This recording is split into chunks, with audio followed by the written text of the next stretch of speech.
तो दोस्तों आज तारीख हो गई है 14 जनवरी 2023 की, साथ ही में दिन है शनिवार का। वही हिंदी तारीख है कृष्णा सप्तमी और महीना चल रहा है माघ का। तो आइए बिना देर किए फटाफट से जानते हैं आज की ताज़ा खबरें और मुख्य समाचार। दोस्तों आज के मुख्य समाचार में पहली बड़ी खबर आ रही है सेल्फ बैलेंसिंग स्कूटर को लेकर। जानकारी के मुताबिक मुंबई के इलेक्ट्रिक मोबिलिटी स्टार्टअप भारत का पहला सेल्फ बैलेंसिंग इलेक्ट्रिक स्कूटर पेश किया है। बताया गया है इसके 2 मॉडल को पेश किया गया है। पहले को नाम दिया गया है लाइगर एक्स और दूसरे को नाम दिया गया है लाइगर एक्स प्लस। जानकारी के मुताबिक इन दोनों ही स्कूटर में ऑटो बैलेंसिंग की तकनीक का इस्तेमाल किया गया है। दोस्तों इस तकनीक का फायदा यह है कि स्कूटर रुकने के बाद भी बिना गिरे सीधा खड़ा रहेगा। इन दोनों ही स्कूटर को बनाने वाली कंपनी यानी कि लाइगर मोबिलिटी ने बताया है कि एक स्कूटर फुल चार्ज होने के बाद 65 किलोमीटर की रेंज देता है, वहीं दूसरा वाला स्कूटर 100 किलोमीटर की रेंज देता है। दोस्तों बाकी आप स्कूटर के बारे में ज्यादा जानने के लिए लाइगर मोबिलिटी की जो ऑफिशियल वेबसाइट है उसे विजिट कर सकते हैं। वहीं दोस्तों अगली बड़ी खबर आ रही है क्रिप्टो करेंसी को लेकर। ताज़ा जानकारी के मुताबिक रिजर्व बैंक के गवर्नर शक्तिकांत दास ने बीते शुक्रवार को क्रिप्टो करेंसी पे पूरी तरह से प्रतिबंध लगाने की अपनी मांग को फिर से दोहराया है। उन्होंने कहा है कि क्रिप्टो करेंसी जुए के अलावा और कुछ नहीं है और उसका कथित मूल्य कुछ भी नहीं है, ये तो बस विश्वास पे काम कर रहा है। दोस्तों आपको बता दें आरबीआई गवर्नर ने क्रिप्टो करेंसी पे रोक लगाने की मांग इससे पहले भी कई बार की है। जाहिर बात इसी की वजह से आने वाले दिनों में ऐसा हो सकता है कि क्रिप्टो करेंसी को अपने देश में बैन कर दिया जाए। हालांकि फिलहाल की ताज़ा जानकारी के मुताबिक ऐसा कुछ भी नहीं है, पर आने वाले दिनों में ऐसा होने की उम्मीद हो सकती है। दोस्तों अभी इसी वीडियो के नीचे कमेंट बॉक्स में कमेंट करके बताएं कि जो क्रिप्टो करेंसी है आपकी पर्सनल राय के हिसाब से वो अपने देश में बैन होनी चाहिए या नहीं। वहीं दोस्तों अगली बड़ी खबर आ रही है देश की जीडीपी को लेकर। जानकारी के मुताबिक जीडीपी में सुस्ती और महंगाई दरों में राहत के बाद भारतीय रिजर्व बैंक 2023 के अगस्त महीने से ब्याज दरें घटाने की शुरुआत कर सकता है। नोमुरा होल्डिंग्स ने बीते शुक्रवार को अपने एक नोट में ये बात कही है। सोनल वर्मा के नेतृत्व वाले नोमुरा के अर्थशास्त्रियों ने कहा है कि वर्ष 2023 में वैश्विक अनिश्चितताओं के कारण विकास दर महज 4.5 रह सकती है। ऐसे में इस साल की दूसरी छमाही में केंद्रीय बैंक रेपो रेट में 75 बेसिस पॉइंट तक की कटौती कर सकता है। दोस्तों ऐसा होने की वजह से जो ब्याज दरें हैं वो सस्ती हो जाएंगी। अब जिन लोगों ने एफडी करा रखा है या आने वाले दिनों में एफडी कराएंगे यानी कि फिक्स डिपॉजिट, तो उनको नुकसान हो सकता है, और जो लोग आने वाले दिनों में लोन लेंगे या अभी लोन ले रखा है तो ब्याज दरें कम होने की वजह से उनका फायदा हो सकता है। वहीं दोस्तों अगली बड़ी खबर आ रही है देश के सबसे बड़े कोर्ट यानी कि सुप्रीम कोर्ट के तल्ख टिप्पणी को लेकर, जो कि न्यूज चैनलों और न्यूज एंकरों के बारे में की गई है। जानकारी के मुताबिक सुप्रीम कोर्ट ने बीते शुक्रवार को टीवी न्यूज कंटेंट पर रेगुलेशन की कमी पे अफसोस जताते हुए कहा है कि नफरत फैलाने वाले भाषण एक बड़ा खतरा है। साथ ही में देश के सबसे बड़े कोर्ट ने ये भी कहा कि भारत में स्वतंत्र और संतुलित प्रेस की जरूरत है, यानी कि ऐसे न्यूज़पेपर या ऐसे न्यूज चैनल जो कि सभी तरफ से आजाद होकर बिल्कुल सच बताएं। सुप्रीम कोर्ट ने ये भी कहा है कि आजकल सब कुछ टीआरपी से संचालित होता है और टीवी न्यूज चैनल एक दूसरे से आगे बढ़ने की होड़ में रहते हैं। इससे समाज में विभाजन यानी कि बंटवारा पैदा हो रहा है। साथ ही में देश के सबसे बड़े कोर्ट सुप्रीम कोर्ट ने ये भी कहा है कि अगर कोई टीवी समाचार एंकर नफरत फैलाने वाले भाषण के प्रचार की समस्या का हिस्सा बनता है तो उसे प्रसारण से क्यों नहीं हटाया जा सकता। यानी कि जो न्यूज एंकर देश को बांटने का काम करते हैं, सही खबरें नहीं बताते हैं, तो कोर्ट का ऐसा कहना है कि ऐसे लोगों को हटाया क्यों नहीं जा सकता। साथ ही में कोर्ट ने ये भी कहा कि आजकल के न्यूज चैनल हर चीज को सनसनीखेज बनाते हैं और दृश्य तत्व के कारण समाज में विभाजन पैदा करते हैं। साथ ही में कोर्ट ने ये भी कहा कि कितनी बार एंकर के खिलाफ कार्रवाई की गई है। मीडिया के लोगों को यह एहसास होना चाहिए कि वो बड़ी शक्ति वाले पदों पर बैठे हुए हैं और उनका समाज पे प्रभाव पड़ता है। साथ ही में कोर्ट ने ये भी कहा कि अगर न्यूज एंकर या उनके प्रबंधन के खिलाफ कार्रवाई की जाती है तो सभी लाइन में आ जाएंगे। दोस्तों आसान शब्दों में कहें तो देश के सबसे बड़े कोर्ट यानी कि सुप्रीम कोर्ट ने बीते शुक्रवार को देश में जो भी ऐसे न्यूज चैनल हैं या जो इस तरह के न्यूज एंकर हैं जो कि देश में बंटवारा का काम करते हैं, सही खबरें नहीं बताते हैं, उनको कड़ी फटकार लगाई गई है। दोस्तों ऐसी ही एक और बड़ी खबर आ रही है, देखें अपनी स्क्रीन पर। जानकारी के मुताबिक दिल्ली धर्म संसद में नफरती बयान यानी कि हेट स्पीच वाले मामले में सुप्रीम कोर्ट बीते शुक्रवार को पुलिस पे बरस पड़ा। कोर्ट ने पुलिस की कार्रवाई पे सवाल की झड़ी लगा दी। कोर्ट ने दिल्ली पुलिस से पूछा कि धर्म संसद 19 दिसंबर 2021 को हुई थी, इसके 5 महीने बाद एफआईआर क्यों दर्ज की गई। एफआईआर दर्ज होने के 8 महीने के बाद जांच कहां तक पहुंची है, कितने लोगों को गिरफ्तार किया गया है और कितने लोगों से पूछताछ की गई है। कोर्ट ने जांच अधिकारी से 2 हफ्ते में स्टेटस रिपोर्ट मांगी है। साथ ही जानकारी के मुताबिक सुप्रीम कोर्ट के जज एम जोसेफ ने कहा कि हम धर्म के नाम पे कहां पर आ पहुंचे हैं, वो भी 21वीं सदी में। साथ ही उन्होंने आगे कहा कि हमें एक धर्म निरपेक्ष और सही सणु समाज होना चाहिए, लेकिन आज घृणा का माहौल है यानी कि नफरत का सामाजिक ताना बाना बिखरा जा रहा है। हमने ईश्वर को कितना छोटा कर दिया है। दोस्तों आपको बता दें ये बातें कोर्ट की तरफ से पिछली सुनवाई में कही गई थी।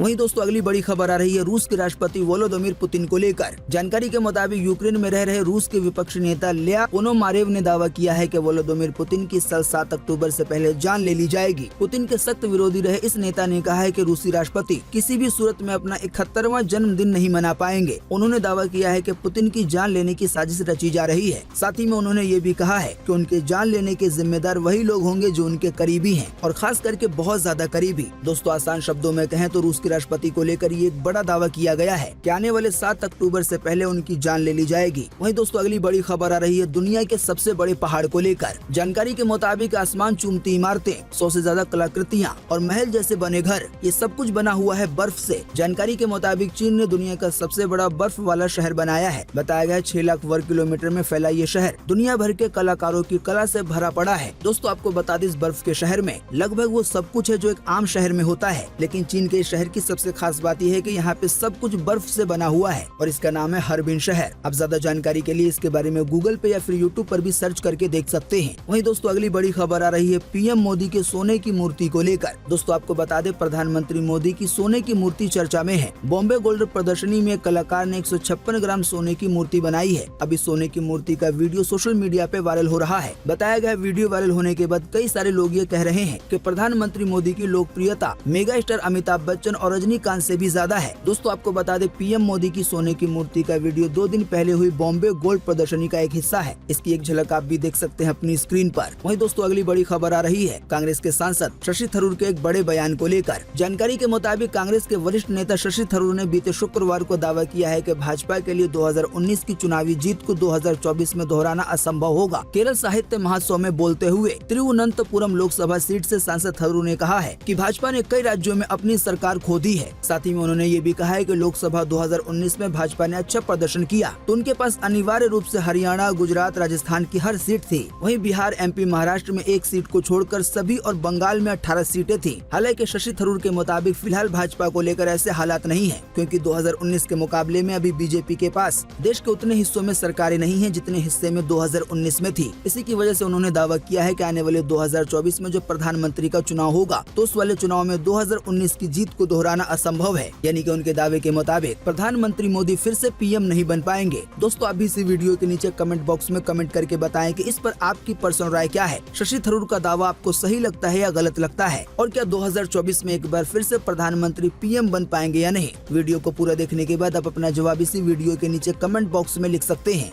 वहीं दोस्तों अगली बड़ी खबर आ रही है तुनिशा शर्मा केस को लेकर। जानकारी के मुताबिक बीते 13 जनवरी को श्रीजान के बेल एप्लीकेशन पे चल रही सुनवाई खत्म हो गई। कोर्ट ने श्रीजान खान की बेल एप्लीकेशन को खारिज करते हुए उसकी कस्टडी को 14 दिनों के लिए बढ़ा दिया है। जानकारी के मुताबिक कोर्ट ने ये माना है कि श्रीजान खान से ब्रेकअप के बाद ही तुनिशा डिप्रेशन में चली गई थी। 15 दिसंबर यानी कि जिस दिन तुनिशा शर्मा और श्रीजान खान का ब्रेकअप हुआ था उस दिन तुनिशा शर्मा को पैनिक अटैक भी आए थे। बताया गया ये भी बात सामने आई है कि तुनिशा की जान जाने से पहले श्रीजान ही वो आखिरी शख्स था जिससे वो मिली थी। साथ ही में सीसीटीवी वीडियो से ये बात क्लियर हो गई है कि तुनिशा केस में तुनिशा अपनी जान लेने से पहले श्रीजान के कमरे में गई थी। इसीलिए कोर्ट का ये मानना है कि अगर श्रीजान खान को बेल दी जाती है तो वो केस को प्रभावित कर सकता है। वहीं दोस्तों अगली बड़ी खबर आ रही है फ्लाइट में बम होने को लेकर। जानकारी के मुताबिक एक आरोपी कहता है कि दोस्तों ने कहा हमारी गर्लफ्रेंड स्पाइस जेट की फ्लाइट से दिल्ली से पुणे जा रही है, हम उन्हें रोकना चाहते हैं, कुछ ऐसा करो कि वो रुक जाए। दोस्ती निभानी थी इसीलिए मैंने विमान में बम होने की झूठी खबर फैला दी। दोस्तों आपको बता दें बीते गुरुवार को दिल्ली मुंबई स्पाइस जेट की फ्लाइट में बम होने की सूचना के बाद जांच में ये बात सामने आई है। अब ताज़ा जानकारी के मुताबिक पुलिस ने अफवाह फैलाने वाले ट्रेनी टिकट एजेंट को गिरफ्तार कर लिया है। बताया गया दिल्ली के इंदिरा गांधी इंटरनेशनल एयरपोर्ट के डीसीपी रवि कुमार सिंह ने बताया है कि अफवाह फैलाने वाले युवक अभिनव प्रकाश के दोस्त राकेश और कुणाल रोड ट्रिप पर मनाली गए थे।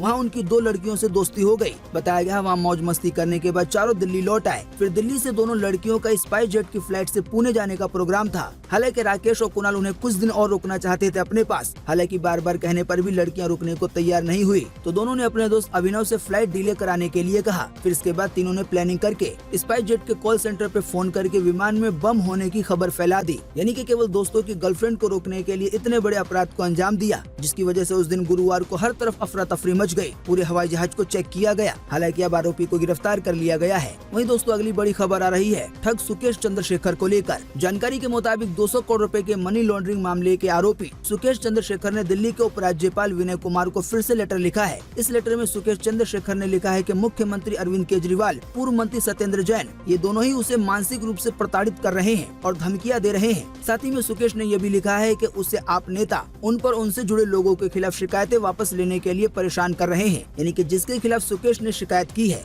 जानकारी के मुताबिक ठग सुकेश चंद्रशेखर ने चिट्ठी में एलजी को बताया है कि 31 दिसंबर को जैन ने सुपरिटेंडेंट के जरिए सबूतों को उन्हें सौंपने और बयानों को वापस लेने का ऑफर दिया था। इसके बदले में कर्नाटक विधानसभा चुनाव में 1 सीट और पंजाब में रेत खनन के ठेके की पेशकश की थी। साथ ही में सुकेश ने ये भी बताया है कि सत्येंद्र जैन ने चेतावनी दी थी कि अगर उनका ऑफर नहीं माना तो उसे मंडोली की एक जेल से दूसरी जेल में ट्रांसफर कर दिया जाएगा। इस तरह से लगातार प्रताड़ित किया जाएगा कि वो आत्महत्या करने की स्थिति में पहुंच जाएगा और मामला फिर बाद में बंद हो जाएगा। साथ ही में सुकेश ने ये भी कहा है कि उसे फैसला लेने के लिए 48 घंटे का समय दिया गया। अब दोस्तों, आने वाले दिनों में ये देखना बड़ा ही महत्वपूर्ण होगा कि दिल्ली के मुख्यमंत्री यानी कि अरविंद केजरीवाल का यह जो अभी जेल में बंद है पूर्व मंत्री सत्येंद्र जैन, उनका क्या बयान आता है, या फिर जो दिल्ली के एलजी हैं उनका क्या बयान आता है। वहीं दोस्तों, अगली बड़ी खबर आ रही है लालू यादव को लेकर। जानकारी के मुताबिक नौकरी के बदले जमीन घोटाले में पूर्व रेल मंत्री लालू प्रसाद यादव की मुश्किलें फिर से बढ़ सकती हैं। बताया गया इस मामले में लालू यादव के खिलाफ मुकदमा चलाने के लिए जांच एजेंसी सीबीआई को केंद्र सरकार ने मंजूरी दे दी है। दोस्तों, दरअसल ये घोटाला तब हुआ था जब केंद्र में यूपीए के शासनकाल में लालू यादव रेल मंत्री थे,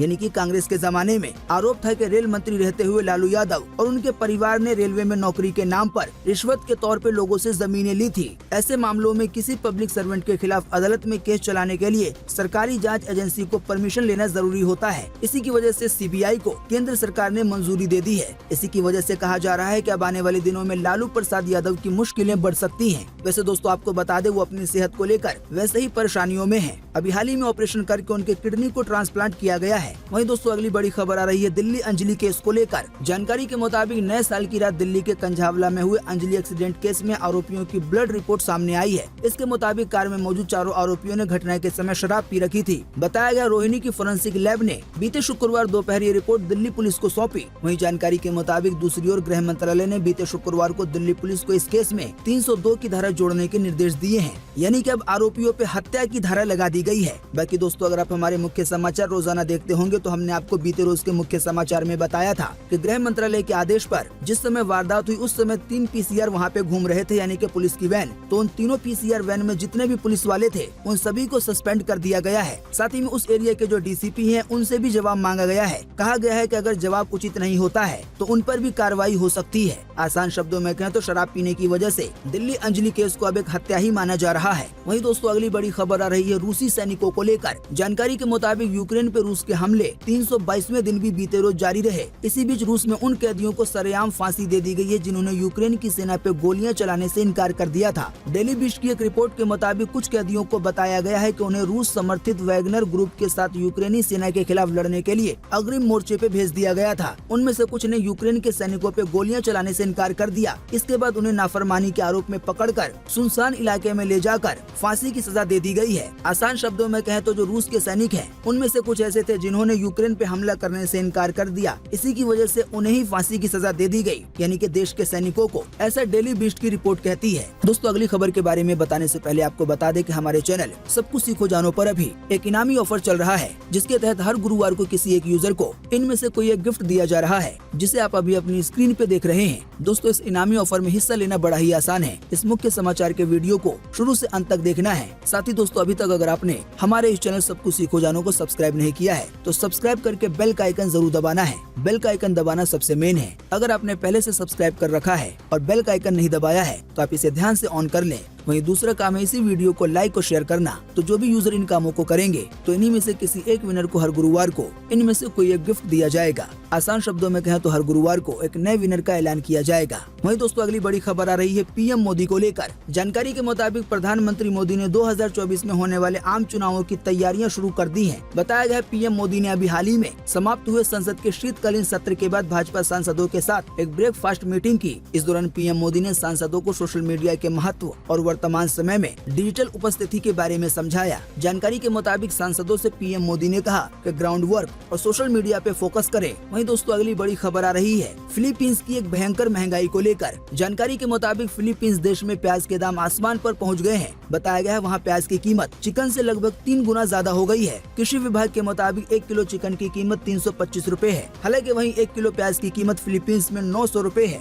बढ़ती कीमतों और ज्यादा डिमांड की वजह से प्याज की तस्करी भी शुरू हो गई है। वहीं दोस्तों अगली बड़ी खबर आ रही है मौसम समाचार को लेकर। जानकारी के मुताबिक हिमाचल और उत्तराखंड में हो रही बर्फबारी का असर अब मैदानी इलाकों में देखने को मिलेगा। मौसम विभाग ने उत्तर भारत समेत दिल्ली एनसीआर में 3 दिन शीतलहर व कोहरे का ऑरेंज अलर्ट जारी किया है। बताया गया इस दौरान न्यूनतम तापमान 4 डिग्री तक पहुंचेगा, जबकि दिल्ली के कुछ इलाकों में न्यूनतम तापमान में 4 डिग्री से भी ज्यादा की कमी आ सकती है। दरअसल बात यह है कि पहाड़ों में हो रही बर्फबारी से मैदानी इलाकों में ठंड की वापसी हो रही है, यानी कि आने वाले दिनों में ठंड और ज्यादा बढ़ेगी। इसकी वजह से दिल्ली एनसीआर में 48 घंटों में मौसम सर्द हो जाएगा। वहीं मौसम विभाग के अनुसार घने कोहरे व सर्दी का असर आज शनिवार से ही देखने को मिलने लगेगा, लेकिन कपा देने वाली सर्दी का असर 15 जनवरी से शुरू होने वाला है। मौसम विभाग ने 17, 18 और 19 जनवरी के लिए घने कोहरे व शीतलहर की स्थिति की भविष्यवाणी की है। इस दौरान न्यूनतम तापमान 3 से 5 डिग्री तक गिर जाएगा। इसकी वजह से जो मैदानी इलाके हैं जैसे कि दिल्ली, उत्तर प्रदेश, एनसीआर, पंजाब, हरियाणा या जो इसके आसपास के राज्य हैं, वहाँ पे तगड़ी ठंड पड़ने वाली है।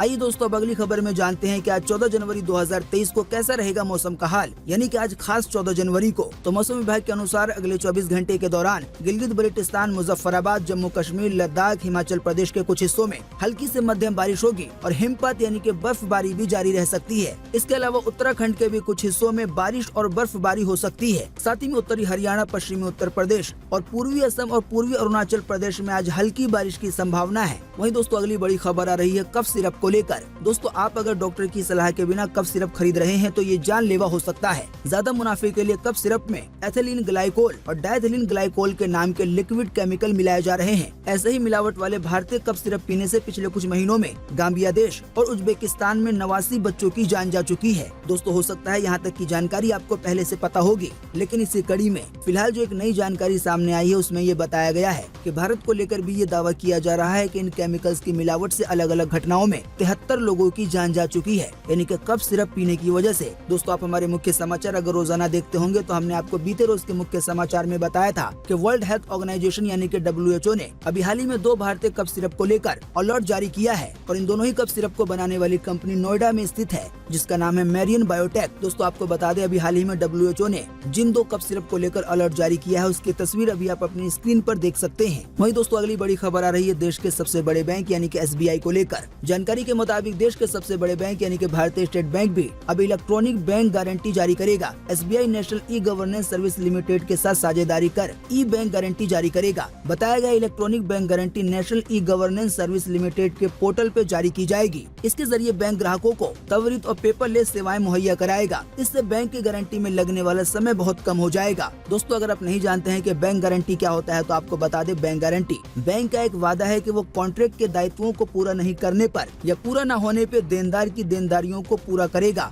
बैंक गारंटी से बैंक ही सुनिश्चित करता है कि कर्ज लेने वाले की देनदारियों को पूरा किया जाएगा। अगर देनदार किसी लोन को चुकाने में विफल रहता है तो बैंक उसकी पूर्ति करेगा। आसान शब्दों में कहें तो बैंक गारंटी का फायदा ये होता है कि इससे देनदार को व्यवसाय या अन्य कामों के लिए लोन लेने में आसानी होती है। वहीं दोस्तों अगली बड़ी खबर आ रही है जापान के 2000 करोड़ लीटर पानी को लेकर। जानकारी के मुताबिक जापान साल 2011 में आई सुनामी में खराब हो चुके अपने न्यूक्लियर पावर प्लांट में रखे गए 1 मिलियन टन पानी यानी कि करीब 2000 करोड़ लीटर से ज्यादा पानी को अब पैसिफिक महासागर में छोड़ेगा। बताया गया इस पानी का इस्तेमाल जापान अपने न्यूक्लियर पावर प्लांट में रिएक्टर्स को ठंडा रखने के लिए करता था। बताया गया ये पानी फिलहाल न्यूक्लियर पावर प्लांट की साइट पर बने टैंक्स में स्टोर किया हुआ है। अब सुनामी के 10 साल बीतने के बाद पिछले साल अप्रैल में ये तय किया गया था कि इसे धीरे धीरे दशकों लगाकर यानी कि कई साल लगाकर समुद्र में छोड़ दिया जाएगा। हालांकि अब जापान के विदेश मंत्री ने बताया है कि पानी को छोड़ने की शुरुआत इसी साल मार्च या जून के महीने में की जाएगी। बताया गया ये पानी बहुत ज्यादा जहरीला है। वहीं दोस्तों अगली बड़ी खबर आ रही है टीम इंडिया को लेकर। जानकारी के मुताबिक BCCI ने बीते शुक्रवार को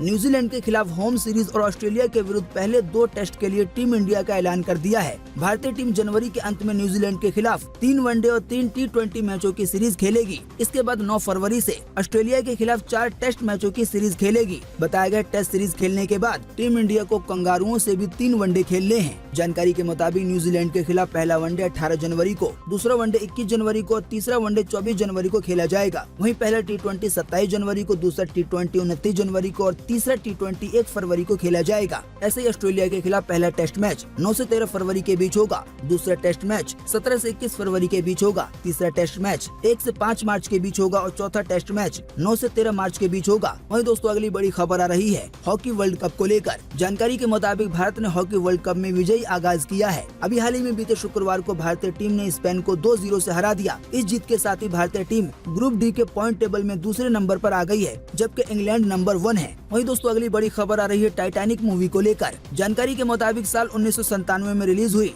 जेम्स कैमरून की ब्लॉकबस्टर फिल्म टाइटैनिक एक बार फिर से बड़े पर्दे पे नजर आएगी। दरअसल ऑस्कर जीतने वाली इस मूवी को 25 साल पूरे होने के उपलब्ध में वैलेंटाइन वीक के दौरान 10 फरवरी को सिनेमा घरों में रिलीज किया जाएगा। इस दौरान फिल्म 3D और 4K HDR क्वालिटी में देखने को मिलेगी। उम्मीद करते हैं इससे आपको काफी कुछ जानकारी मिली होगी। हम बस इसके बदले में आपसे इतना ही चाहते हैं कि आप इस वीडियो को लाइक कर दें और शेयर कर दें, क्योंकि आपका लाइक और शेयर करना ही होता है हमारी मेहनत का फल। वीडियो देखने के लिए आपका बहुत बहुत धन्यवाद। Thanks for watching.